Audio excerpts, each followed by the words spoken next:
School ఎడ్యుకేషన్లో దాదాపుగా మరో 10,300 మంది పోస్టులు అక్కడ క్రియేట్ చేశాం. 1998 2008 డిఎస్సి లాంటి ప్రాబ్లమ్స్ అన్నీ కూడా సాల్వ్ చేస్తూ 2019 DSC, 2023 DSC, 2023 KGBV, triple IT ఇవన్నీ కలుపుకుంటే దాదాపుగా మరో 10,300 ఉద్యోగాలు స్కూల్ ఎడ్యుకేషన్లో ఇవన్నీ కూడా ప్యాక్ చేస్తాం. ఇవి కాక కళ్ళ ఎదుట కనిపించే గవర్నమెంట్ సెక్టర్లో 2,66,000 మంది వాలంటీర్లు కనిపిస్తారు. ఆప్కాస్లో మరో 1,00,000 మంది కనిపిస్తారు. బ్రేవరేజెస్ కార్పొరేషన్లో మరో 18,000 మంది కనిపించేవాళ్ళు. రేషన్ ఎండియూస్, మొబైల్ డిస్పెన్సింగ్ యూనిట్స్లో ఆ డ్రైవరుకు తోడు అటెండరు మరో 20,000 మంది ఎంప్లాయీస్.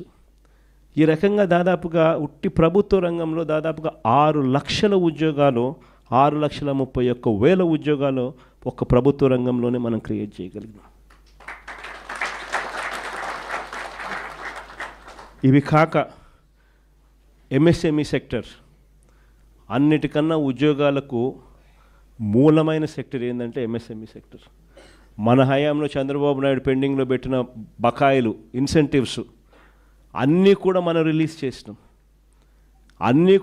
రిలీజ్ చేస్తే ఆ ఎంఎస్ఎంఈ ఒక సెక్టర్లోని 4,78,000 ఎంఎస్ఎంఈ యూనిట్స్ను గ్రౌండ్ చేసి ఉట్టి వాటి ద్వారా దాదాపుగా మరో 33 లక్షల ఉద్యోగాలు మనం ఎంఎస్ఎంఈ సెక్టర్ ద్వారా మనం క్రియేట్ చేయగలిగాం.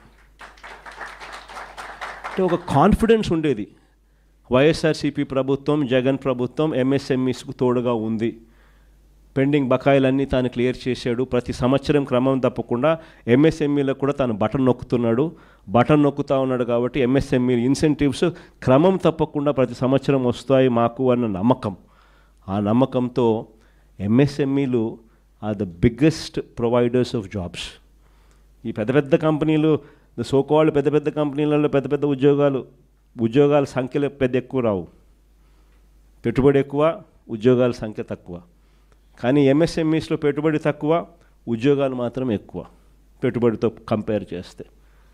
దాదాపుగా 4,78,000 యూనిట్స్ గ్రౌండ్ అయి మరో 33 లక్షల ఉద్యోగాలు ఎంఎస్ఎంఈ సెక్టర్ ద్వారా మనం కల్పించగలిగాం.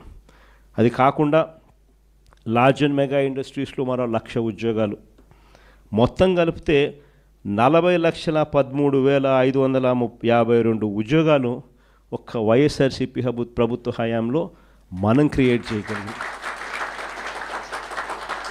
ఇది మనం చెప్పే లెక్కలు కూడా కాదు, వాళ్ళు తయారు చేసుకున్న సోషియో ఎకనామిక్ సర్వే రిపోర్ట్ల ప్రకారం నిజంగా మెరుగైన ఉద్యోగాలు ఎక్కడొస్తాయి తెలుసా? సెల్ఫ్ ఎంప్లాయిడ్ సెక్షన్స్లో వస్తాయి ఉద్యోగాలు. ఇవన్నీ ఇంత కష్టపడితే మనం క్రియేట్ చేయగలిగినవి ఇంతే. కానీ సెల్ఫ్ ఎంప్లాయిడ్ సెక్షన్స్లో మనం ప్రమోట్ చేయగలిగితే క్రియేట్ చేయగలిగిన ఎంప్లాయ్మెంటు ఒక విప్లవం. అన్నిటికన్నా ఇంకొకటి బిగ్గెస్ట్ ఏం తెలుసా? 62% ఆఫ్ ద పాపులేషన్, 62% పాపులేషన్ వ్యవసాయం మీద ఆధారపడ్డ పాపులేషన్.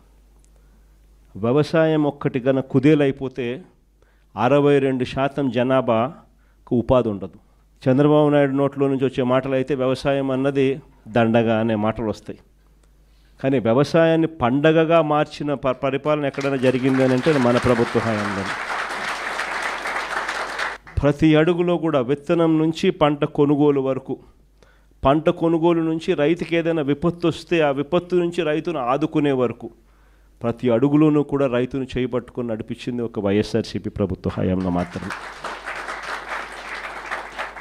ఇవన్నీ చేయగలిగాం కాబట్టి రాష్ట్రంలో ఎకానమీ అన్నది బాయింట్గా ఉన్నది. వీటి అన్నిటికీ తోడు ఎప్పుడు జరగని విధంగా 4 పోర్ట్లు రాష్ట్రం మొత్తం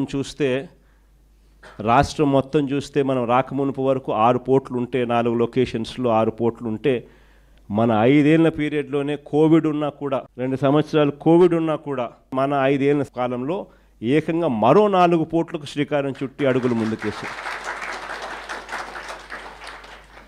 అందులో 3 పోర్ట్లు గవర్నమెంట్ రంగంలోనే, రామాయపట్నం అయితేనేమి, మూలపేట అయితేనేమి, కాకినాడ అయితేనేమి, మచిలీపట్నం పోర్ట్ అయితేనేమి, ఇవన్నీ దాదాపుగా రామాయపట్నం అయితే 80% కంప్లీట్ అయిపోయింది. మచిలీపట్నం పోర్ట్ అయితే 30% కంప్లీట్ అయిపోయింది. మూలపేట పోర్టు ఆల్మోస్ట్ 30% కంప్లీట్ అయిపోయింది. కాకినాడ పోర్టు ఒకటి ప్రైవేట్ పోర్ట్లో ఇంకోటి డెవలప్ చేసాం.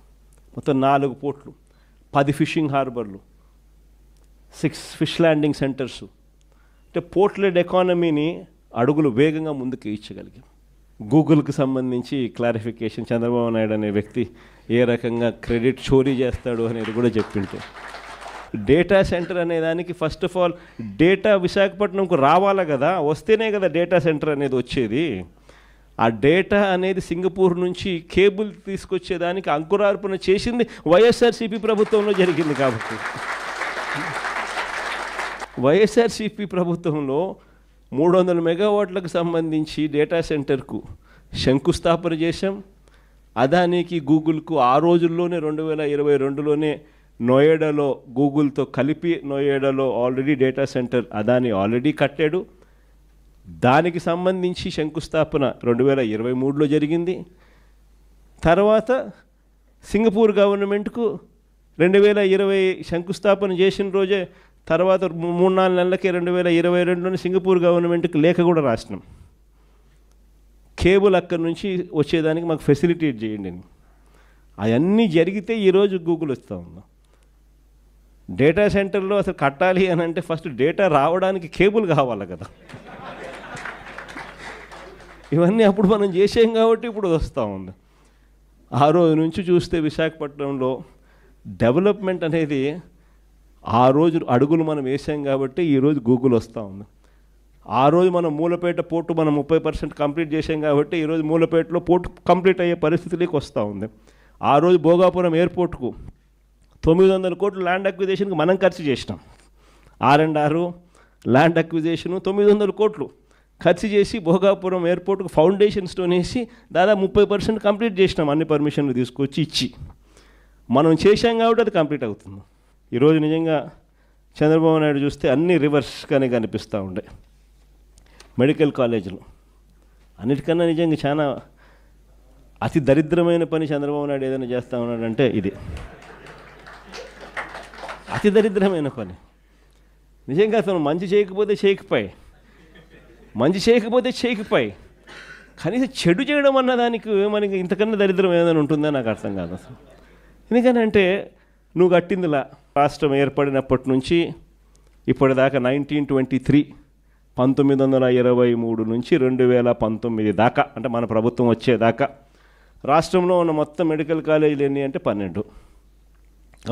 గవర్నమెంట్ రంగంలో ఉన్న మొత్తం మెడికల్ కాలేజీలు ఎన్ని అని అంటే 12. ఈ 12 కాలేజీలకు చంద్రబాబు నాయుడు చేసింది 0. రాష్ట్రంలో ఉన్న మెడికల్ కాలేజీలు ఎన్ని అని అంటే గవర్నమెంట్ 12.